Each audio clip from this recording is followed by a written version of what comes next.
জয় গুৰু শংকৰ। কি দেখিলোঁ শ্ৰীমন্ত শংকৰদেৱ সংঘৰ মূলৰ অধিৱেশনত?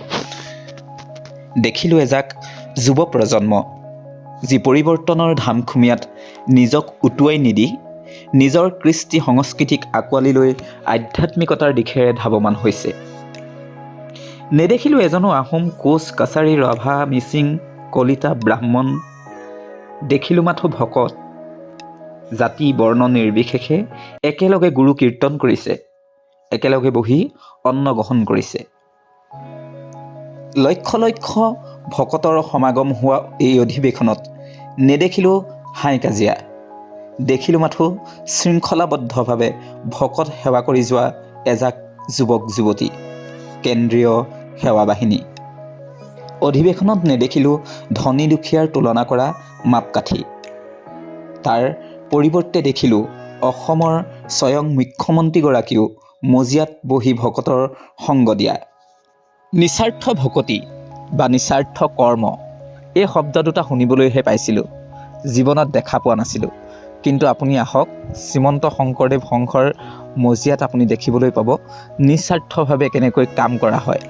এইসকল আই বাপক আপুনি দেখিলে বুজি পাব যে 3 দিন 4 দিন কেৱল মাত্ৰ ভকত শুশ্ৰূষাৰ বাবে কোনো পাৰিশ্ৰমিক নোলোৱাকৈ তেওঁলোকে কেনেকৈ কাম কৰি আছে, কেনেকৈ কৰ্ম কৰিছে, এইখিনি সঁচাকৈ অতুলনীয়। কেওফালে চকু ফিৰাই চাইছিলোঁ, কিজানিবা দেখা পাওঁ পাশ্চাত্য সংস্কৃতিৰ সাজপাৰ পৰিধান কৰা যুৱক যুৱতীসকলক, কিন্তু দূৰ দূৰণিলৈকে তাৰ কোনো সংসূত্ৰই নাই। দেখিলোঁ মাথো জাতীয় সাজপাৰ পৰিধান কৰি সজ্জিত হৈ অহা আই বাপ সমস্তক। শ্ৰীমন্ত শংকৰদেৱ সংঘ কিয় একক অনন্য? কি দিলে শ্ৰীমন্ত শংকৰদেৱ সংঘই? আপুনি আহিলে, এই অনুষ্ঠানটোলৈ আহিলেহে বুজি পাব। যদি আপুনি লাভ লোকচানৰ তোলাচনীখন এবাৰ উলিয়াই চায়, যদি আপুনি প্ৰশ্ন কৰে যে কি লাভ হ'ল এই অনুষ্ঠানটোৰ পৰা, তেতিয়াহ'লে এক অৰ্থত আমি কিছুমান উত্তৰ আপুনি এই অনুষ্ঠানটোলৈ গ'লে স্বতঃস্ফূৰ্তভাৱে পাই যাব। উত্তৰ পূৰ্বাঞ্চলৰ আটাইতকৈ ডাঙৰ ধৰ্মীয় অনুষ্ঠানভাগেই হৈছে শ্ৰীমন্ত শংকৰদেৱ সংঘ। ভাৰতৰে বুলি ক'লেও হয়তো ভুল কোৱা নহ'ব। সময় পালে এবাৰ আপুনি শ্ৰীমন্ত শংকৰদেৱ সংঘৰ মজিয়ালৈ আহক, মূলৰ অধিৱেশনলৈ আহক, দেখিব আপুনি কেনেকৈ শ্ৰীমন্ত শংকৰদেৱৰ আদৰ্শক বিশ্ব দৰবাৰত প্ৰতিষ্ঠিত কৰিবৰ বাবে প্ৰচেষ্টা কৰা হৈছে। যেতিয়া জাতি বৰ্ণ নিৰ্বিশেষে সকলোৱে একেলগে বহি অন্ন গ্ৰহণ কৰা দেখিব, যেতিয়া কীৰ্তন পাঠ কৰা দেখিব, যেতিয়া ইজনে সিজনক বাপ আই বুলি সম্বোধন কৰা দেখিব, তেতিয়াই আপুনি ভাবিবলৈ বাধ্য হ'ব, হয়, এইখনেই আমি বিচাৰি থকা অসমখনৰ এখন ছবি, যিখন ছবি আমাক শ্ৰীমন্ত শংকৰদেৱ সংঘই দেখাই দিছে, যি আদৰ্শ আমাক শ্ৰীমন্ত শংকৰদেৱ গুৰুজনাই দিছিল, মাধৱদেৱ গুৰুজনাই দিছিল, আৰু সেই গুৰু দুজনাৰ আদৰ্শক লৈ শ্ৰীমন্ত শংকৰদেৱ সংঘ আগবাঢ়ি গৈছে। আৰু শ্ৰীমন্ত শংকৰদেৱ সংঘক এইসমূহ দিশ সম্পূৰ্ণভাৱে প্ৰতিফলিত হোৱা আপুনি বাৰে বাৰে দেখিবলৈ পাব। শ্ৰীমন্ত শংকৰদেৱ সংঘই কৰিলেনো কি? মাথো অসমীয়া উঠি অহা নতুন প্ৰজন্মটোক উশৃংখলতাৰ পৰা আঁতৰাই আধ্যাত্মিকতাৰ দিশে ধাৱমান কৰিলে। এইটোনো কি ডাঙৰ কথা কৰিলে নহয় জানো? গুৰু দুজনাৰ সৃষ্টিৰাজিক সংৰক্ষণ কৰি বিশ্ব দৰবাৰত প্ৰতিষ্ঠা কৰিছে। এইখিনি বিশেষ কাম বহুতৰ বাবে নহ'বও পাৰে, কিন্তু আমাৰ কাৰণে বিশেষ। কেৱল যে শ্ৰীমন্ত শংকৰদেৱ সংঘ আধ্যাত্মিকতাৰ দিশতে নৱপ্ৰজন্মক লৈ গৈছে তেনে কথা কিন্তু নহয়। সেই কথা যদি আপুনি ভাবিছে, ভুল ভাবিছে। শিক্ষাৰ ক্ষেত্ৰতো, প্ৰযুক্তিৰ ক্ষেত্ৰতো যাতে যুৱ প্ৰজন্মক আগুৱাই নিব পাৰি, তাৰ বাবে তেওঁলোকে সুন্দৰ ব্যৱস্থা কৰিছে। বিশ্ববিদ্যালয় আছে, যাতে তেওঁলোকক আধ্যাত্মিকতাৰ লগতে আমাৰ যিখিনি প্ৰয়োজনীয় শিক্ষা জীৱনটোত যাতে কেনেকৈ আমি উত্তৰণ কৰিব পাৰোঁ, সেই শিক্ষাও কিন্তু শ্ৰীমন্ত শংকৰদেৱ সংঘই দিয়াৰ ক্ষেত্ৰত কোনোদিন ত্ৰুটি কৰা নাই। সেইখিনিও প্ৰতিফলিত হৈছে শ্ৰীমন্ত শংকৰদেৱ সংঘত, আৰু তাৰ এটা খোজ লৈ শ্ৰীমন্ত শংকৰদেৱ সংঘ সদায় আগবাঢ়ি গৈ আছে আৰু যাব। শ্ৰীমন্ত শংকৰদেৱ সংঘ এনে এটা অনুষ্ঠান, যিটো অনুষ্ঠানে ইমান সুন্দৰকৈ ইমান ডাঙৰ অনুষ্ঠান পাতিবলৈও কিন্তু কেতিয়াও কাৰো পৰা দাবী ধমকি দি পেলাই কেতিয়াও কোনো ধৰণৰ অৰ্থ সংগ্ৰহ নকৰে।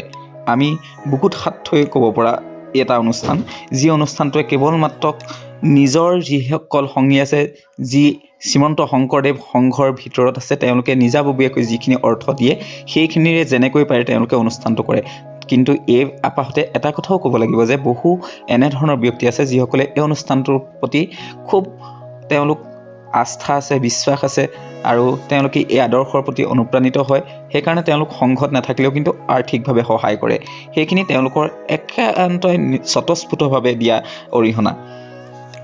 ইমান এটা বৃহৎ অনুষ্ঠান হোৱাৰ পাছতো আমি দেখা পাওঁ কেতিয়াবা শ্ৰীমন্ত শংকৰদেৱ সংঘ বিতৰ্কত সোমাই পৰে, বহুতে সমালোচনা কৰাৰ অধিকাৰো আছে যিহেতু এইটো অসমৰ অনুষ্ঠান। কিন্তু আমি ক'ব বিচাৰিছোঁ যে বহুতে শ্ৰীমন্ত শংকৰদেৱ সংঘক দূৰৰ পৰাই নেতিবাচক দিশেৰে সমালোচনা কৰে।